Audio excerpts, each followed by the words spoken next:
¿Qué tal? Sean todos ustedes bienvenidos a esta su primera sesión de teoría pedagógica. En este caso, la universidad, el Instituto Mexicano de Psico-Oncología, se complace en hacerles llegar la sesión por e-learning. Entiéndase, proceso de enseñanza-aprendizaje abierto y a distancia con recurso didáctico multimedia. En este caso, su servidor es el responsable de dicha sesión. Permítanme presentarme. Mi nombre es profesor Ernesto Fidel Razo García. A su servicio. Soy el profesor encargado de este cuatrimestre y voy a ser su docente hasta el término de esta materia. Bueno, una vez que me he presentado con todos ustedes, me gustaría iniciar con algunas características del curso.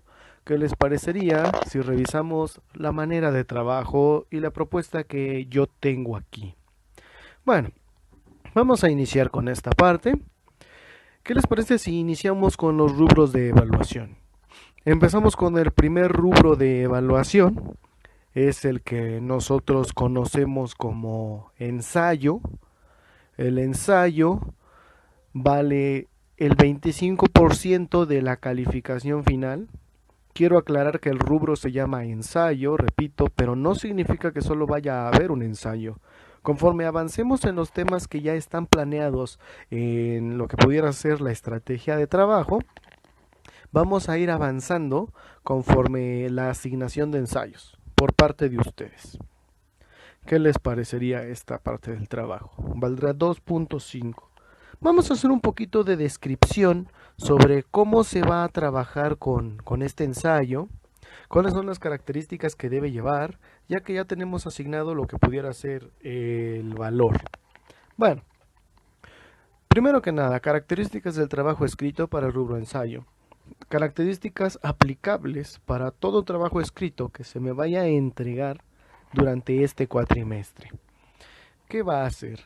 Bueno, deseo que tenga, por supuesto, letra Arial 12. Claro que sí va a llevar formato Word. Va a ser con letra Arial 12. Va a llevar interlineado a 1.5. Margen de 3 centímetros a los 4 lados. Todas las hojas numeradas con su respectiva carátula, haciendo énfasis que la carátula debe llevar el logotipo del Instituto Mexicano de Psico-Oncología, su nombre, la generación a la que pertenecen, el plantel en el que nos encontramos, el nombre de la carrera y finalmente el nombre del profesor. Aclaro, la carátula no cuenta como cuartilla dentro del trabajo. Bien, también quiero que el trabajo esté justificado, es decir, bien encuadrado el texto. No me gusta que parezca escalera, porque la redacción pierde hasta cierto punto estética que es sumamente necesaria. Bien, una vez aclarado esto, normas APA de momento no voy a solicitar. ¿Cómo se va a redactar el ensayo? El ensayo se va a redactar a manera de artículo de opinión. No llevará de momento aparato crítico. Será redactado con la función apelativa de la lengua y se argumentará. Posteriormente daré las cuestiones guía o los conceptos guía sobre los que va a girar en entorno dicho ensayo o ensayos, conforme avancemos en las sesiones. Bien, vamos a pasar al siguiente punto de lo que estamos nosotros revisando. Vamos a checar. El siguiente punto de interés para nosotros en cuanto a evaluación sería la participación en clase. La participación en clase tendrá un valor de 2.5. Ese 2.5 es sobre el cuatrimestre. ¿Cómo se hace la participación en clase? Se retoman los conocimientos previos de sesiones anteriores y de materias previas a este cuatrimestre. Y en este caso se revisa ese conocimiento y cuando se está percibiendo el conocimiento de las sesiones actuales, se retoma. Se pueden formular ejemplos y se hace la formulación, la construcción y deconstrucción de conocimientos e ideas.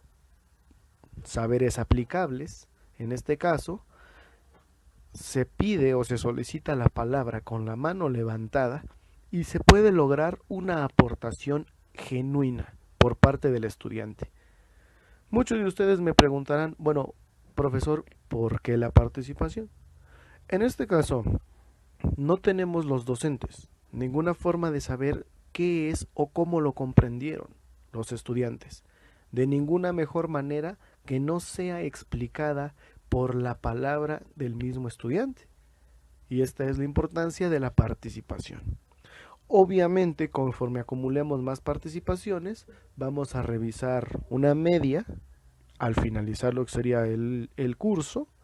Y por ejemplo, si hay estudiantes que participaron 10 veces, checar quiénes son los que participaron pues de manera mediada y repito, obtener un promedio de tal forma que pueda ser un punto transversal para el valor de ese 2.5.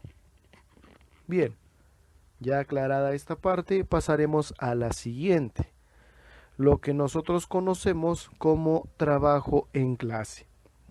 El trabajo en clase por lo general tiene que ver con lecturas, investigaciones, cuadros sinópticos, mapas mentales, ensayos, lluvia de ideas, generación de dinámicas. Y trabajo en clase también va a incorporar lo que conocemos como tarea. Para el día de hoy vamos a dejar lo que pudiera ser de tarea el primer ensayo. Y también vamos a dejar al final un cuestionario dictado por su servidor que va a contar como participación. Serán 5 preguntas, obviamente van a venir a formato Word para poder entregarlas de manera física cuando estemos presencial en clase. Cada pregunta que tenga su respuesta correcta constará de una participación. Así tendríamos en este caso 2 tareas. Lo que sería un cuestionario que dejaré como participaciones y el ensayo número 1. Bien, el siguiente rubro a explicar, vamos a hablar de el trabajo final. Y el trabajo final para la materia de teoría pedagógica será, en estos casos, el análisis social que ustedes puedan ofrecer redactado a manera de ensayo. En este caso, retomando o tomando en cuenta una de las teorías pedagógicas que nosotros revisemos aquí, ya sea la psicológica, ya sea la social, ya sea la pedagógica de investigación, ya sea la de orientación integral o la didáctica, dependiendo la que ustedes gusten, y desde esa visión teórica se realizará el análisis sobre las cuestiones sociales en México 2017. Y así es como explicaremos y así es como trabajaremos los rubros de acreditación para lo que nosotros conocemos el cuatrimestre. Esta es la forma en la que nosotros trabajaremos y esta es la forma en la que nos vamos a desarrollar. La bibliografía de este cuatrimestre para iniciar sería de Habermas, Jürgen, Teoría y Práctica. La editorial es Frankfurt Main, de 1978. El siguiente es Ferry G, El trayecto de la formación. La editorial es Paidós México, de 1990.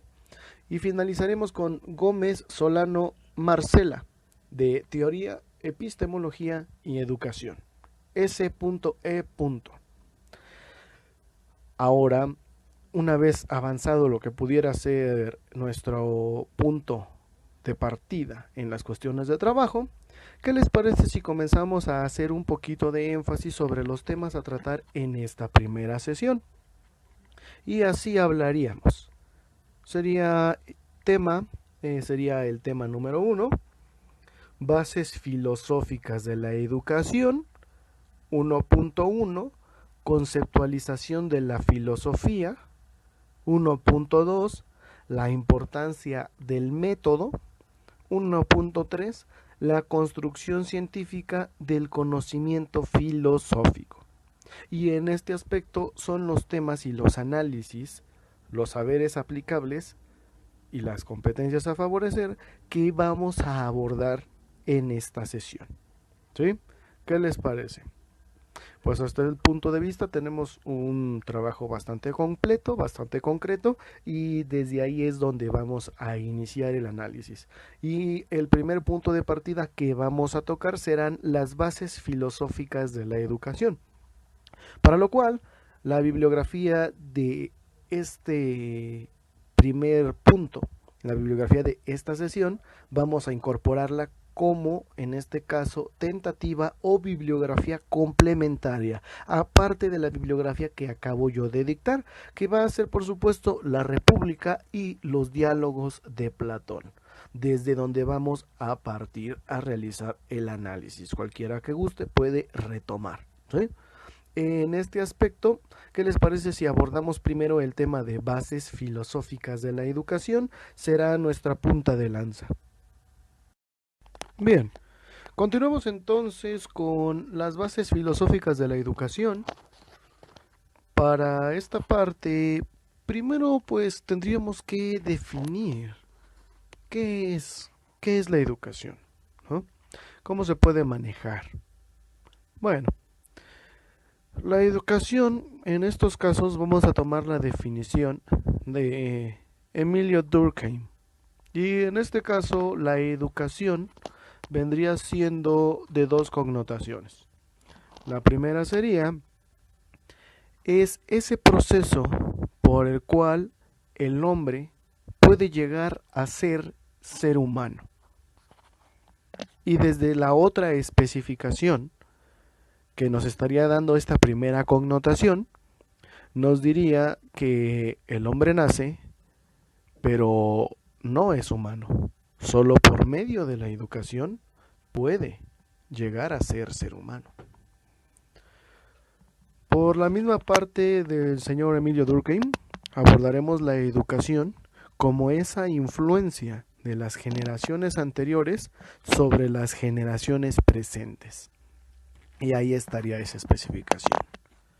Pero ahora vendría el siguiente punto de vista a abordar.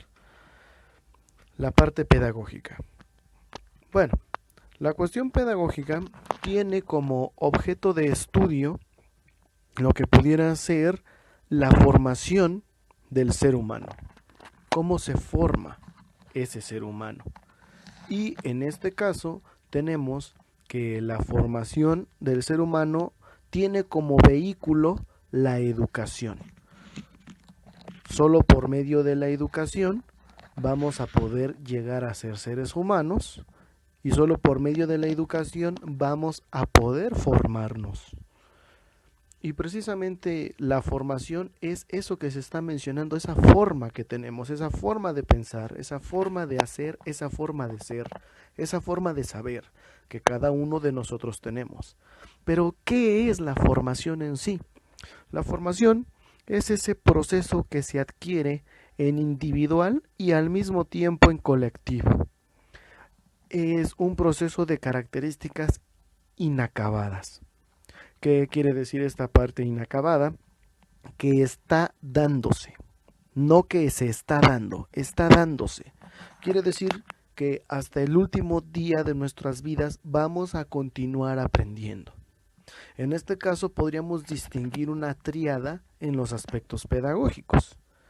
Sería el punto número 1, los procesos de enseñanza-aprendizaje. Sin los procesos de enseñanza-aprendizaje no puede existir el punto número 2, que vendría siendo la educación. que vendría siendo, en estos casos, repito, el proceso que nos lleva a ser seres humanos. Esa es la educación. Y una vez que estamos conformándonos, que ya estamos formándonos como seres humanos, vendría siendo el punto número 3 de la tríada, la formación. Y sería entonces la cuestión pedagógica abordada por estos tres aspectos. Punto número 1, los procesos de enseñanza-aprendizaje. Punto número 2, la educación. Punto número 3, la formación. La formación no existe sin educación, la educación no existe sin procesos de enseñanza-aprendizaje. Y obviamente aquí tendríamos la tríada. Bueno, ahora obviamente, como yo mencionaba, para poder comenzar a retomar la parte filosófica de la educación, pues tendríamos que remontarnos, ¿verdad?, a la antigua polis griega, con lo que pudieran ser los socráticos y los presocráticos. Obviamente los socráticos vendrían siendo Platón, Sócrates y Aristóteles, y pues en este caso los presocráticos vendrían siendo, pues claro que sí, los sofistas, ¿no? Lo que conocemos actualmente como los sofistas. Bueno, en este aspecto, antes de ingresar, la filosofía tiene muchísimas ramas. Y en este aspecto siempre tiene la búsqueda de la razón, de la verdad, por medio del deseo y el filosofar. La filosofía es filosofar y el filosofar es el deseo. Vamos a aterrizarlo a cuestiones académicas. En este caso, todo aquel que guste de entrar o permanecer en un recinto académico, desde los aspectos filosóficos, usted solo puede entrar a un recinto académico y solo puede permanecer si está inconforme con usted mismo. Se traduce, solo aquel que está inconforme con sí mismo puede permanecer dentro del recinto académico. Así se manejaría ese aspecto. Retomando, una característica, la naturaleza humana. La filosofía en la educación reconoce una naturaleza humana, naturaleza que se le denominó naturaleza psicopedagógico-antropológica en este aspecto. Y los datos más antiguos que tenemos vendrían siendo por parte de el ilustre Sócrates. Vamos a retomar esta parte de la educación en filosofía. En la antigua polis griega, vamos a extrapolarnos un poco hacia esta característica. Sócrates, harto de lo que pudiera ser la sociedad, un día se puso a analizar. ¿Qué es el análisis? Antes de continuar.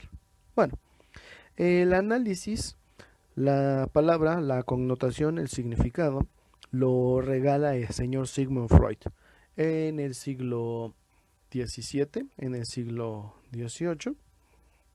En este caso, el señor Sigmund Freud nos regala lo que pudiera ser el significado, y la palabra análisis significa tomar el objeto de estudio. El objeto de estudio es lo que obviamente nosotros hemos seleccionado para poder generar una enunciación o una aseveración positiva. En este caso se toma el objeto de estudio, se desfragmenta. Dígase, en estos casos el objeto de estudio se articula en todos sus distintos componentes. Cada uno de esos componentes es catalogado y después es reincorporado en su totalidad. Entonces, en pocas palabras, la palabra análisis, aunque se escuche un poco cíclico, significaría desensamblar el objeto que yo tomé como estudio, catalogar cada una de sus partes y luego reingresarlo. Eso es lo que conocemos nosotros como análisis. Bien, regresando a esto, Sócrates se pone a analizar la parte social de la educación. La parte filosófica brota con este análisis, y un día, harto de estas características, sale a las calles. Y en las calles comienza a preguntarle a las personas por sus profesiones y por sus oficios, por esos procesos que ellos dicen tener de profesionalización. Y en este caso comienza con los artistas, con los artesanos, con los herreros, con los escultores, con los religiosos y los políticos. Visita el templo y le pregunta al religioso que si él es el religioso, que le explique qué es la religión, qué son los dioses, que les explique el origen de dichos dioses. Y en este caso el religioso se explica con el conocimiento que tiene, que hasta cierto punto es limitado. Pero más allá de lo que le pudo explicar, en sí no pudo explicarle de dónde llegaron los dioses, puesto que el religioso le menciona que los dioses eran los que ya conocemos, que era Zeus, Apolo, Atenea, el dios de los mares Poseidón, y le vuelve a preguntar al religioso de dónde llegaron esos dioses. Y él menciona que antes de los dioses existieron los titanes, que existía Cronos, que existía Gaia, que eran quienes mandaban, y Sócrates volvió a preguntar quién era quien existía antes de esos titanes y cómo fue que existió esta parte religiosa. Y el religioso habla respecto a lo que pudiera ser los primordiales, que antes de que existieran los titanes, antes de que existieran los dioses, existieron los primordiales y se dio lugar a una gran guerra. Con la muerte de los primordiales, de sus cuerpos emergieron los mares, emergieron los planetas, emergió la vida en la Tierra, y pues en este aspecto dejó la solución ahí. Sócrates, no conforme, todavía volvió a mencionar de dónde habían venido esos primordiales, y el religioso se quedó sin palabras. Fue con el escultor en este caso y le preguntó al escultor qué significa esculpir, qué es el esculpir, y no pudo contestarle. Lo mismo le sucedió al artista, que qué era el pintar, qué significa pintar, qué es lo que se puede hacer con la pintura, qué es el arte en sí, y no pudo contestarle. Tomando en cuenta estas especificaciones, fue con el político y le solicitó que se le explicara qué era la política. Y el político no pudo contestarle, se ha quedado en blanco. En este aspecto, Sócrates termina dándose cuenta que estas personas no hacen lo que ellos dicen hacer, no son lo que ellos dicen ser. Y la pregunta es, entonces, si el político no sabe qué es la política y no sabe cómo se hace la política, entonces, ¿qué es lo que está haciendo? Y formula su primera teoría pedagógica y su teoría filosófica en cuanto a las cuestiones científico-filosófico-metodológicas. Y a esta teoría le llamó la teoría mayéutica. La característica que existe de conocer u obtener conocimiento por medio de las características inquisitivas. En la polis griega, después de haber hecho la formulación de esta teoría filosófica del conocimiento, que es una teoría también científica, Sócrates es nombrado como el hombre más sabio de toda Grecia. En este aspecto se lo debe a la teoría, puesto que él era visto por los ojos del senado griego, dígase los nobles griegos, como un pordiosero. Y es que las descripciones más certeras a Sócrates era un hombre vestido con harapos sucios, negros, con la parte superior de la cabeza y la frente descubierta por la calvicie, cabello largo de media cabeza hacia abajo, barba larga desaliñada, y era de bajos ingresos, muy bajos ingresos, era un hombre pobre, puesto que en la polis griega las personas que se dedicaban a cobrar por los servicios, que en este momento eran los sofistas, que los sofistas eran los primeros pedagogos junto con Sócrates, conocidos como los presocráticos, y a la llegada de Sócrates, conocidos como los socráticos, cobraban por sus servicios, cobraban por enseñar las artes, las ciencias, la educación. Y en este caso, Sócrates era pues depreciado, no se le daba el valor que verdaderamente tenía. puesto que incluso su familia también era pobre, y gracias a esos bajos ingresos se le permitió la característica del pensamiento y la reflexión sobre su mismo hacer. Y a esta característica le llamó mayéutica. ¿Por qué? Porque su madre en estos casos era partera y a él durante muchísimo tiempo le tocó observar cómo esta mujer que es partera podía recibir o extraer el cuerpo de los pequeños o de los recién nacidos del cuerpo de las mujeres embarazadas, dígase el parto. Y entonces se le llamó matrona o se le llamó partera.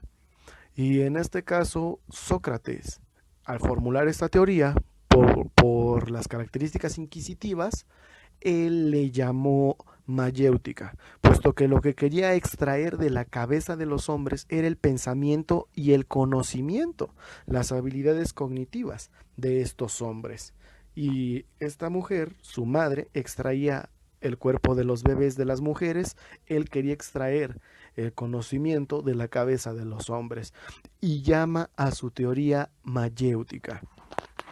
Con esta característica de la teoría mayéutica comienza a crear sus propias formulaciones y termina dándose cuenta que lo que la sociedad o la educación menciona sencillamente puede que no sea real. En esta fase filosófica puede que no sea real. Y obviamente no solo es aquí, sino que también en la época moderna y en la época contemporánea, donde se da la estratificación de la educación. Y la filosofía y la formación las reconocen, manejando 3 categorías para cada una de esas seriaciones de educación y las conforma, ¿no? Que vendría siendo la primera categoría de todas, vendría siendo la educación formal, es la que se recibe en recintos académicos y es la que conocemos nosotros por una característica específica. Tiene REVOE o lo que conocemos nosotros como reconocimiento de validez oficial de estudios. Obviamente nos entregan un certificado, un título o un nombramiento. En específico ese título, ese nombramiento nos ampara y puede ser incluso internacional, como por ejemplo el caso del Instituto Mexicano de Psiconcología. En distintos países latinoamericanos tiene reconocimiento su REVOE, de tal forma que una vez que ustedes estén titulados como licenciados, podrán ser reconocidos en otros países por en este caso, la comunicación que tiene la universidad con otros países latinoamericanos. Lo mismo sucedería de cualquier otro sitio, pero habría que hacer algo que se llama validación de materias. ¿Qué quiere decir esto? El REVOE, que yo hablaba, o el reconocimiento de validez oficial de estudios, es ese formalismo que está regido por un plan de estudios, por lo que tenemos nosotros una acreditación, una serie de evaluaciones. Es lo que conocemos como educación formal. La siguiente característica que nos deja esta parte filosófica en la educación vendría siendo la educación informal, que vendría siendo ese tipo de educación que se da en la sociedad, en los aspectos sociales. Esa educación de los aspectos sociales que no se encuentra escrita en ningún lado. Lamentablemente tengo que informar que entre estas características y los valores son meramente contextuales, ¿no? En este caso la educación informal es contextual, dejándonos ver entonces en este caso una frase mexicana, un proverbio mexicano que dice: a la tierra que fueres, haz lo que vieres. Pero vamos a explicar un poquito esta característica contextual a la que yo me refiero en educación formal. En educación formal ya tenemos el REVOE. En educación informal vamos a explicar un poquito esta característica contextual que menciono, que tiene que ver con población, puesto que contexto quiere decir lugar, tiempo, espacio y población, perdón, lugar, tiempo, espacio y población. En este aspecto eso quiere decir que aunque nosotros seamos viajeros del tiempo en el mismo sitio, porque cumplamos años en el mismo sitio, los valores y las características informales de educación a nivel social que existen sí están cambiando. Vamos a poner algunos ejemplos con respecto a esto, ¿no? Y yo quiero poner un valor que nosotros conocemos como el respeto. Algunos compañeros que son totalmente psicólogos mencionan que existen los valores universales y con todo respeto vamos a tener algunos observables que contradicen esos puntos de vista, ¿no? Los valores universales jamás existieron, forman parte de la educación informal y por lo tanto es contextual, es decir, varía de sitio a sitio, ¿no? Y yo pongo el ejemplo, lo que conocemos como el respeto. Yo voy viajando, esta parte filosófica de la educación, yo voy viajando, por ejemplo, en transporte público, en el camión, y de repente voy sentado y en el pasillo va una pareja que va caldomanofajeándose. Y como va entregada a la pasión la pareja, yo voy sentado y me va empujando, ¿no?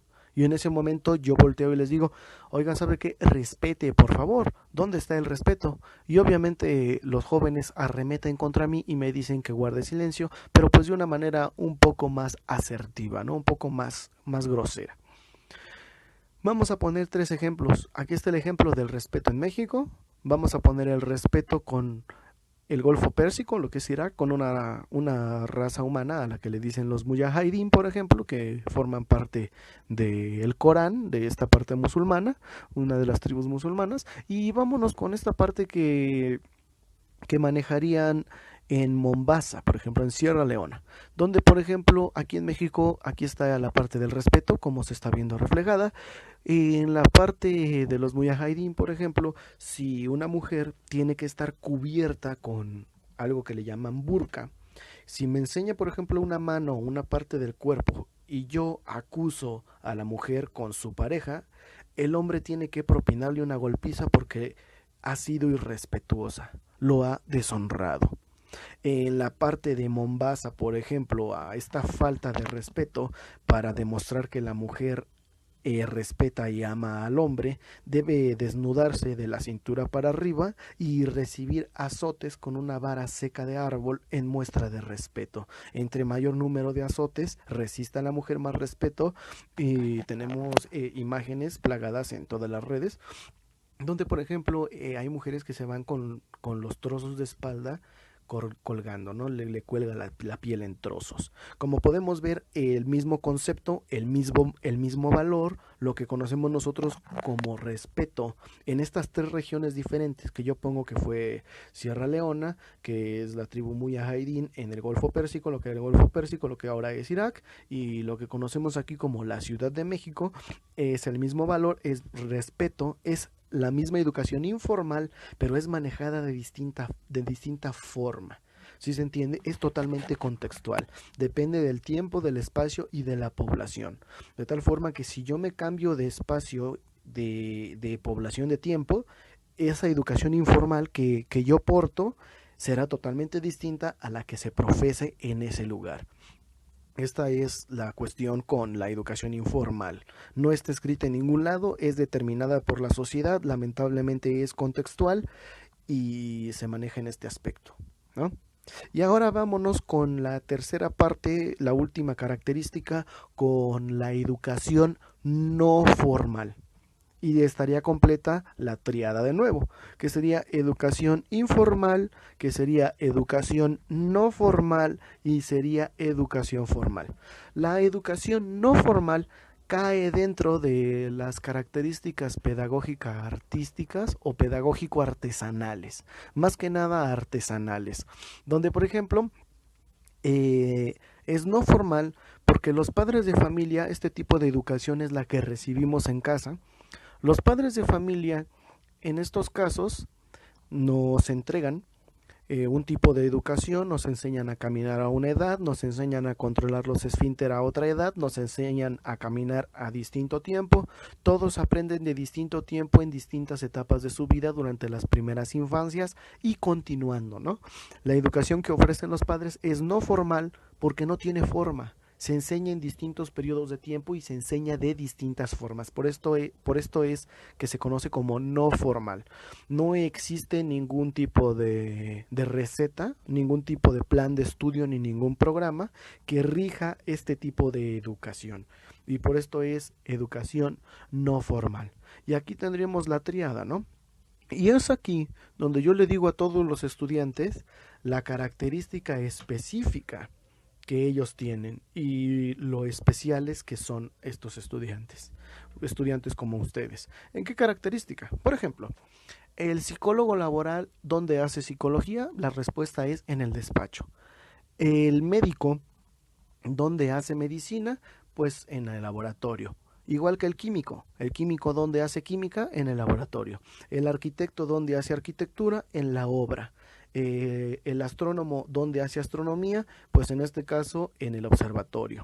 Así podemos seguir, pero nosotros como estudiosos de la educación, gracias a que la educación, la formación y los procesos de enseñanza-aprendizaje van de la mano los tres, pues en este caso cae la tríada de la educación y nosotros hacemos educación informal, es decir, hacemos educación en la sociedad, hacemos educación no formal, dígase educación dentro de la familia, y vamos a hacer educación formal, dígase en todos los recintos académicos. Como pueden ver, desde el aspecto filosófico, ustedes como estudiantes son privilegiados. Una vez puesta la camiseta del licenciado en la parte psicopedagógica, en esta parte de la educación y la formación, por la parte de la triada de la educación, jamás podrá retirarse. ¿Sí se entiende? Nunca dejarán de ser ustedes mismos una vez formados como profesionales y como profesionistas. Esta parte es el primer caso de análisis en la característica filosófica de la educación y su metodología, puesto que como pueden ver la educación actúa en esos tres rubros, en las formalidades, en las informalidades y en las no formales como tales.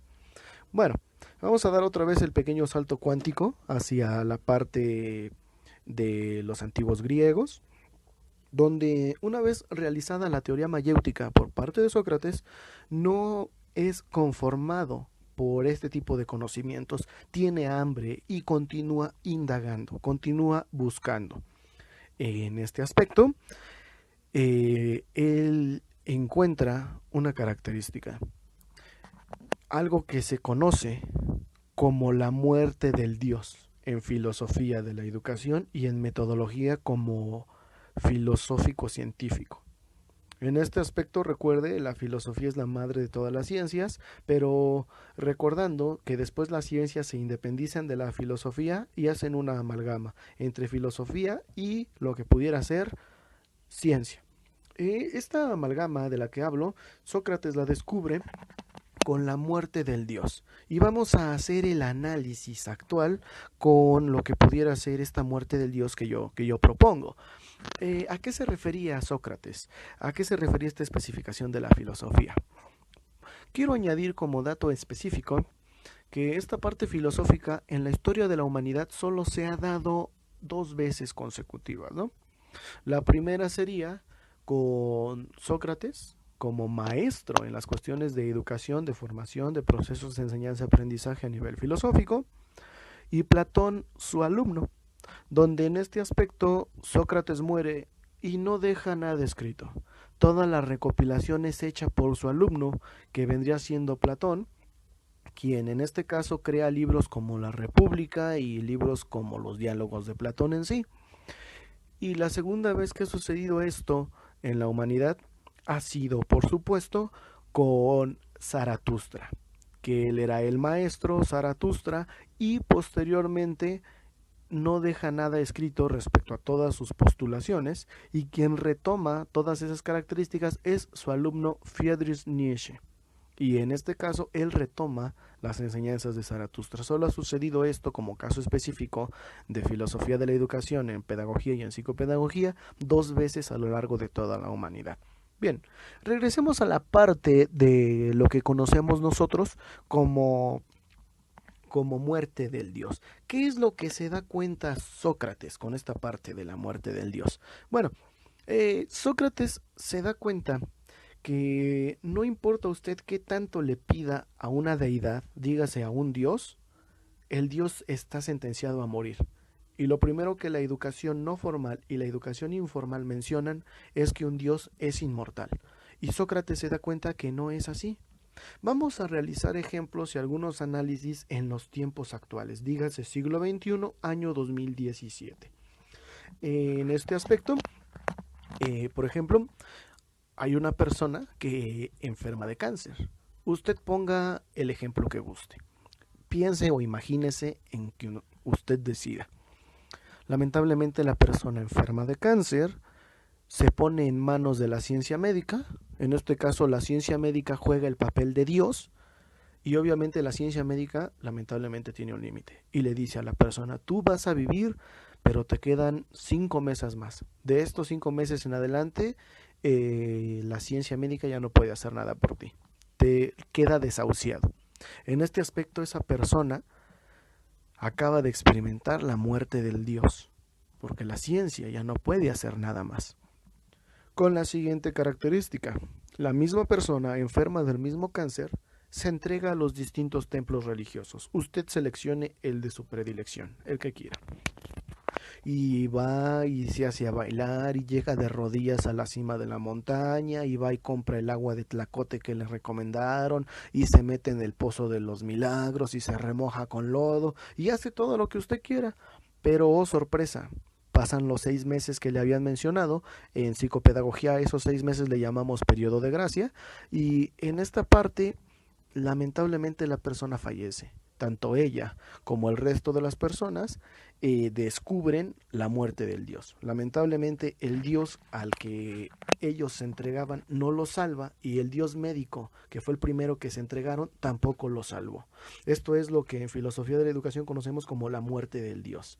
Y en este caso Sócrates lo descubre por medio de la teoría mayéutica, donde en estos casos no se le ayuda ni se le da ningún tipo de resolución a lo que él mencionaba o a lo que él pedía, descubriendo algo que aquí en América Latina, en Mesoamérica ya existía, algo que también encontraban los mayas, algo que en las cuestiones dogmáticas, estas cuestiones que adoctrinan, que Sócrates encuentra, se le llama mímesis y se le llama mitema.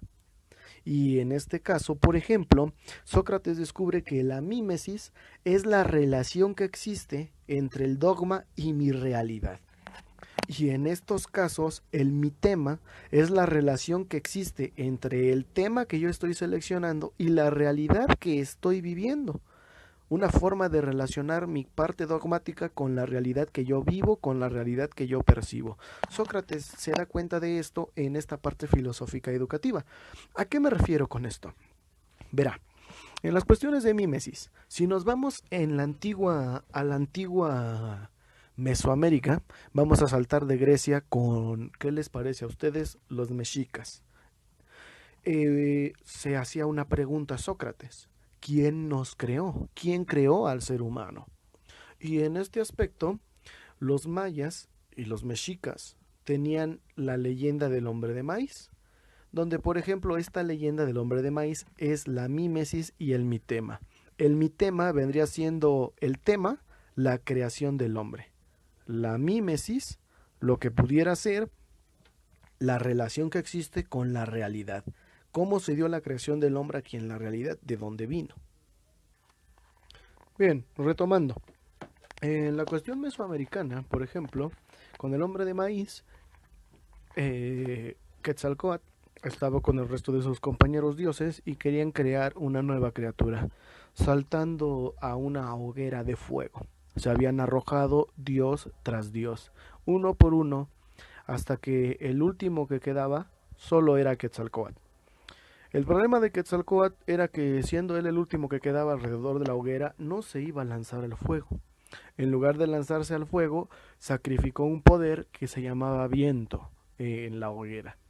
Pero lamentablemente la nueva criatura no emergía.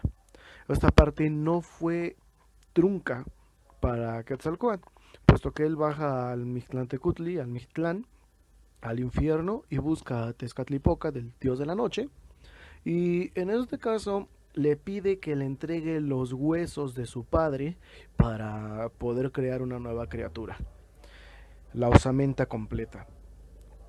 Tezcatlipoca está a punto de entregársela, pero en el último momento decide negarse y quiere un pago por la osamenta en estos casos.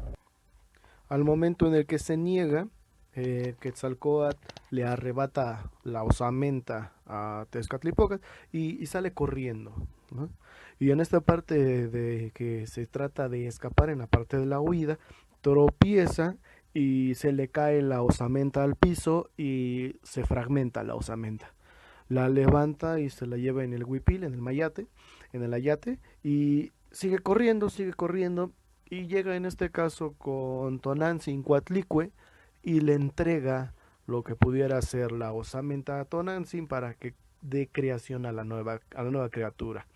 Y Tonantzin no sabe por dónde armar la osamenta, así que decide molerla en el nixtamal con maíz y le da forma a la nueva criatura y al cocerla toma vida. Y es por esto que el hombre está hecho de maíz. Ahí está la mímesis y ahí está el mitema. En el mundo griego también existía su equivalente. Durante muchos años en la Tierra existió una criatura que era muy parecida a los Shiam, que tenía 4 brazos, tenía 4 piernas, tenía 2 cabezas, y en este caso era una criatura muy fuerte, muy potente, muy poderosa. Y un día hicieron una fiesta, pero no invitaron a Zeus. Zeus, molesto en lo que pudiera ser toda su expresión, toma un relámpago y lo lanza a la tierra. Y cuando cae, toca tierra, impacta, rompe en dos a esta criatura. Una mitad se transformó en hombre y la otra mitad se transformó en mujer.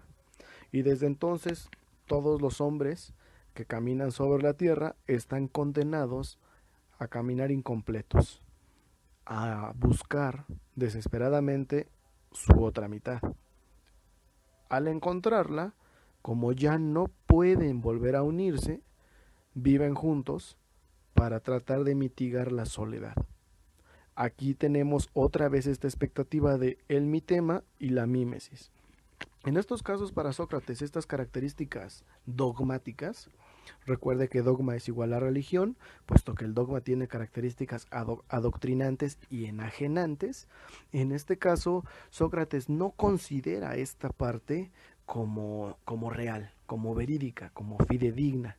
Y en estos casos, desde la filosofía de la educación, comienza a preguntarse, entonces, si el ser humano no existió a partir de las cuestiones de los dioses, ¿de dónde sí?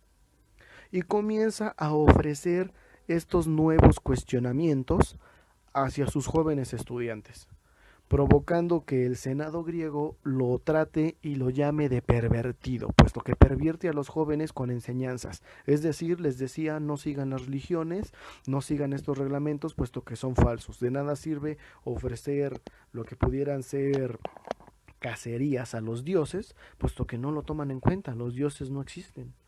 En esta parte también toma en cuenta la siguiente característica: si los dioses no existen, entonces ¿qué le va a pasar a mi ser, o paréntesis a mi alma, cuando yo muera? ¿Qué va a suceder? Y entonces Sócrates descubre lo que más adelante, muchos años atrás, Sigmund Freud nos terminaría diciendo: lo que pudiera ser en el siglo XVII, lo que pudiera ser la pulsión de yoidad. Y en este caso, Sócrates descubre su propia yoidad. En este caso, descubre su propia muerte. Descubre que en un momento va a dejar de existir. Pero obviamente no existe otra característica más.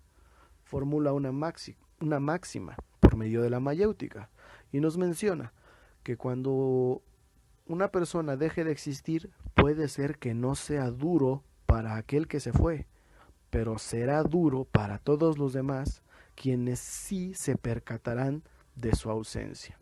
En este caso, Sócrates comienza a preguntarse entonces qué es lo que sucede, y formula parte de las 3 naturalezas psicopedagógico-antropológicas existentes, porque comienza a preguntarse en estos aspectos filosóficos de la educación: ¿cuál es la naturaleza del hombre?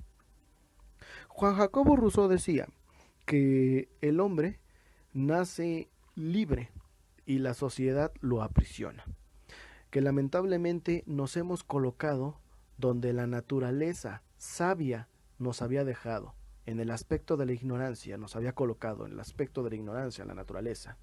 Pero Sócrates nota este aspecto también. Bueno, si en estos casos la naturaleza nos había puesto como bestias, como animales, en la naturaleza, revuelto con el ganado, con los árboles, con el pasto, con los animales bestiales, pues en estas características el humano ha perdido su aspecto bestial. Si nos lanzamos al aspecto científico junto con este aspecto filosófico, nos damos cuenta que es cierto.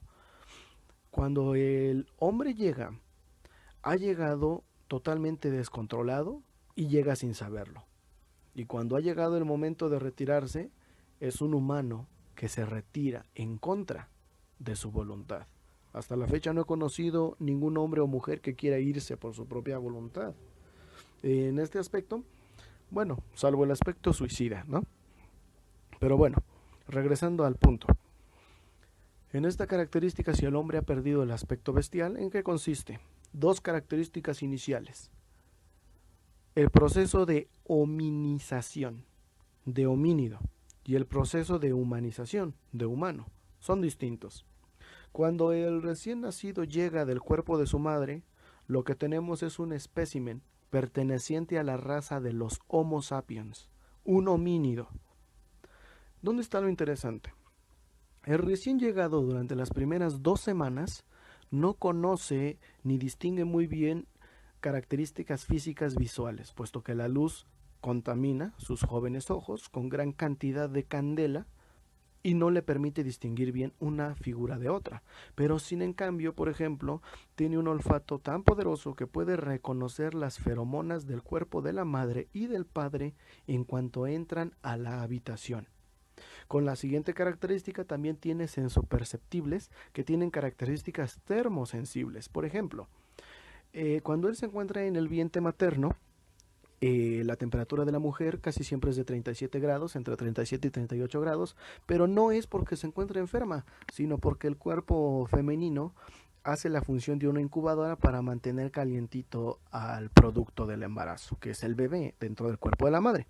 Cuando el hombre toca el vientre materno, la mano del hombre tiene una temperatura diferente al del cuerpo de la mujer y el pequeño homínido, dígase el bebé, reconoce esa característica. Una vez afuera del vientre, cuando el padre toca al niño, el pequeño reconoce al padre por la temperatura física que puede ofrecerle. Como pueden ver, es un homínido, tiene en este caso los sentidos muchísimo más desarrollados y tiene distintos sentidos que como adultos tenemos.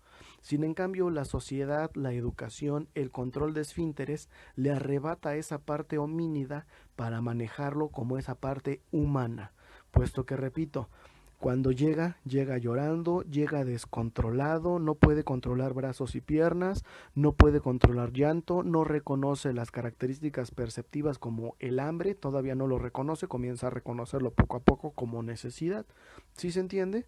Entonces, en esta expectativa, Sócrates se pone a preguntar desde el aspecto de la educación esta metodología y dice: si nos ha quitado la sociedad y la educación y la formación este aspecto bestial, entonces, ¿cuál es la verdadera naturaleza humana?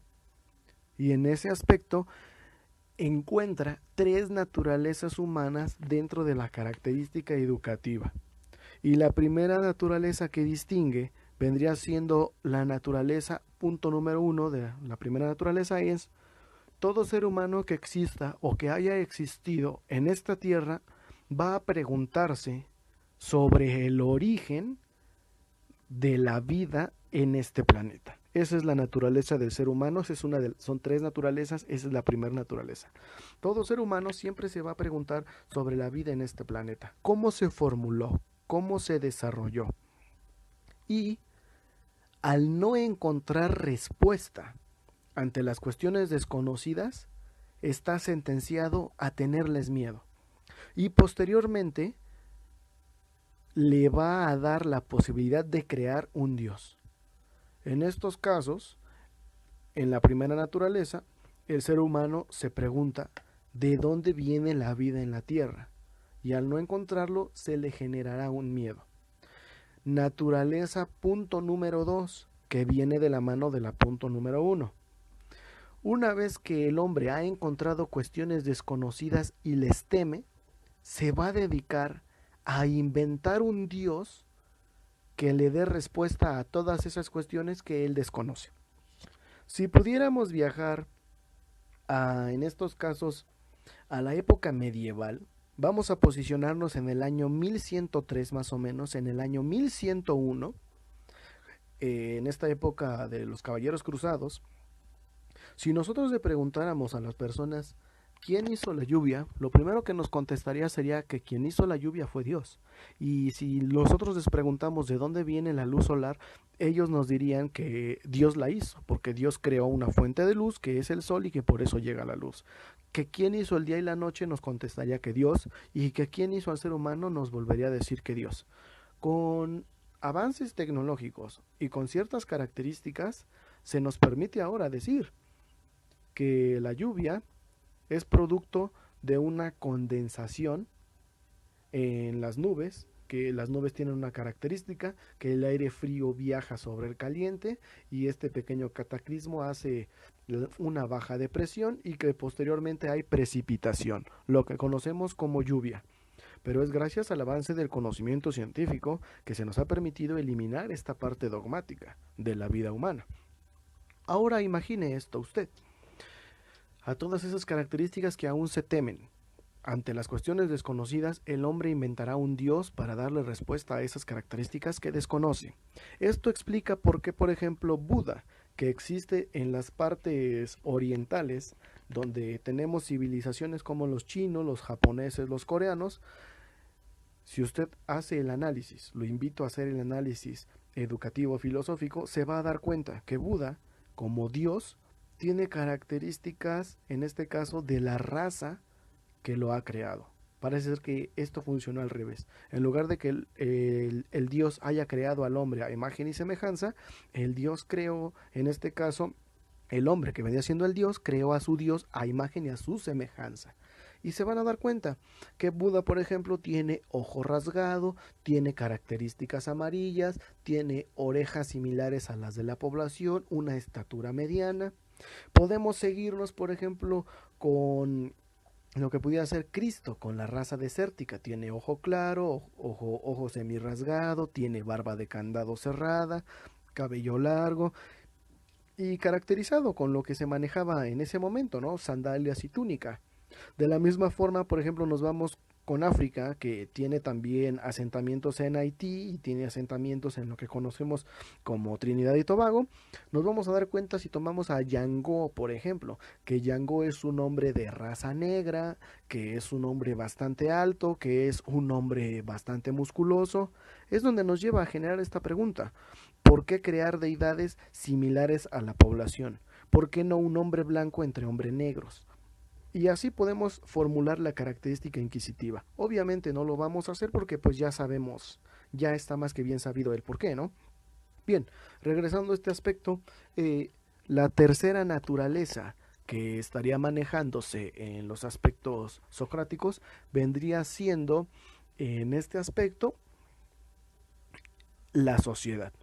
Una vez que el hombre ya se preguntó la vida en la Tierra y no encontró solución y ya le dio miedo, entra la segunda fase, se pone a inventar un dios. Y la tercera fase, una vez que ya tiene esa característica, es que se va a organizar en población, de tal forma que va a haber un líder, va a haber clase alta, va a haber clase media, va a haber clase baja.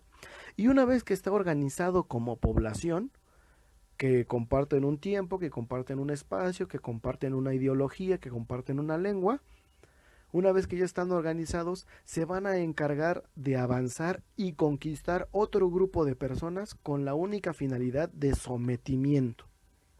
Esas son las tres naturalezas humanas que nosotros manejamos actualmente, desde los aspectos educativos. Esto estaría manejando esa característica socrática.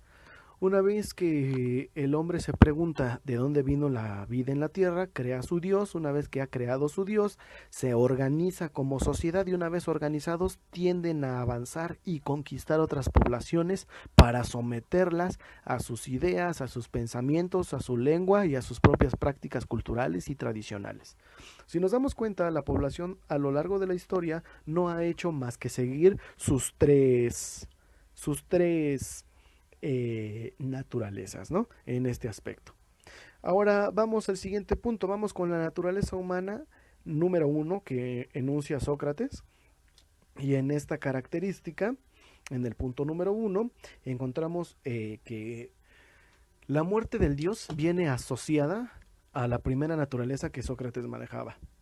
Lamentablemente la muerte del dios sigue existiendo y es extremadamente palpable, ¿no? ¿En qué sentido? Bueno, vamos a aclarar un poquito un ejercicio que me gusta hacer con ustedes. El ejercicio de la ciencia. Ya sabemos que el resto de los dioses dogmáticos también son mortales, pero vamos a hacer un ejercicio poniendo al centro del universo, poniendo como Dios en este caso la ciencia, preguntándonos, y obviamente la ciencia contesta con una serie de teorías, preguntándonos de dónde vino la vida en la Tierra. Y comienza, ¿no? ¿De dónde vino la vida en la Tierra? Y la ciencia contesta. En un inicio, es mentira que hayamos evolucionado de una sola raza de homínidos. Evolucionamos de los monos, pero no solo de una raza de monos. Nos menciona, la vida no se generó en África nada más, se generó en distintas partes de la Pangea, que cuando se partió se dividió en distintos continentes y la vida se generó de manera simultánea en distintos puntos de las regiones, existiendo distintas razas de homínidos. Entre ellas se distinguen 9 razas de homínidos, que vendría siendo la raza mongoloide, de donde evolucionaron todos los que tienen rasgos amarillos, que vendrían siendo las cuestiones como Mongolia, como China, como Japón, como los esquimales, como Indochina, como Vietnam. Vendría después la siguiente parte, que sería la raza negroide, que es de donde evolucionaron actualmente la raza negra, los hombres negros, que fue en África, y después de eso vendría siendo la raza caucasoide, que es de donde evolucionaron los hombres caucásicos, que vendrían siendo los hombres blancos, ¿no? Y así podemos seguir. En esta expectativa tendríamos que volver a preguntar, para poder experimentar la muerte del dios. ¿De dónde vinieron esos homínidos? Bien, esos homínidos evolucionaron de los primeros animales que sobrevivieron al cataclismo hace más de 65 millones de años con los dinosaurios. Fueron algunas pequeñas ratas y musarañas que sobrevivieron al impacto del meteorito, es lo que nos dice la ciencia. Volvemos a preguntar muy bien, ¿de dónde vinieron esos dinosaurios antes del impacto del meteorito? Y nos dice que evolucionaron de las algas verdes y de los primeros microorganismos unicelulares que existían en la Tierra y que evolucionaron en el mar, porque el mar podía ofrecer protección contra la luz solar y sobrevivir. En estos casos, volvemos a preguntar, bueno, ¿y de dónde vino esa vida? Nos menciona que el planeta tenía características con los elementos biogenésicos, con el famoso chon, que es carbono, hidrógeno, oxígeno y nitrógeno. Y gracias a eso se combinaron en un caldo de cultivo, en un caldo primitivo, como dice la teoría de Oparin, y surgió la vida en la Tierra. Bien, pero ¿cómo es que ya existía esta Tierra? Nos menciona que la Tierra, antes de los primeros organismos vivos, estaba en proceso de enfriamiento, era una bola de tierra por la creación de masas de gas cósmico que al encontrarse originaron el planeta. Muy bien, pero ¿de dónde vino esa masa de gas? Nos menciona que el universo ya existía y eran distintas masas de gas con distintas cargas electromagnéticas que al chocar generaron una explosión y crearon los planetas. Muy bien, pero ¿dónde venían esos elementos? Y la ciencia nos vuelve a decir, esos elementos estaban contenidos en un pequeño balón del tamaño de un balón de fútbol. Era tanta la presión de esos elementos que ya existía que hubo un momento en el que ese balón explotó y salió volando por todos lados, creando así el universo. Por lo cual el universo actualmente está en expansión, los planetas y las estrellas están alejándose unos de otros, y esa es la explicación que conocemos como la teoría del Big Bang. Y luego volvemos a preguntar de dónde vino esa materia contenida en ese pequeño balón. Y la ciencia se queda sin respuesta. Esto que estamos viendo es la muerte del Dios desde la filosofía de la educación, como pueden ver. Bien, con este aspecto es con el que vamos a cerrar esta sesión. Vamos a continuar con la parte de las participaciones, vamos a continuar con la parte del ensayo y vamos a iniciar. Bien, punto de ensayo. Quiero que para el ensayo de esta sesión se lea en casa lo que pudiera ser la Apología de Sócrates. Es uno de los últimos capítulos del libro Los Diálogos de Platón. Quiero que se lea, me van a construir un ensayo. El ensayo va a ir en torno a la pregunta: ¿por qué Sócrates decide beber la cicuta? Quiero que me realicen un ensayo respondiendo esa pregunta. ¿Por qué Sócrates decide beber la cicuta? En este caso, tienen que leer, repito, el capítulo que se llama La Apología de Sócrates. El ensayo va a ser en formato Word. En este caso, quiero que lleve margen de 3 centímetros a los 4 lados. Letra Arial número 12.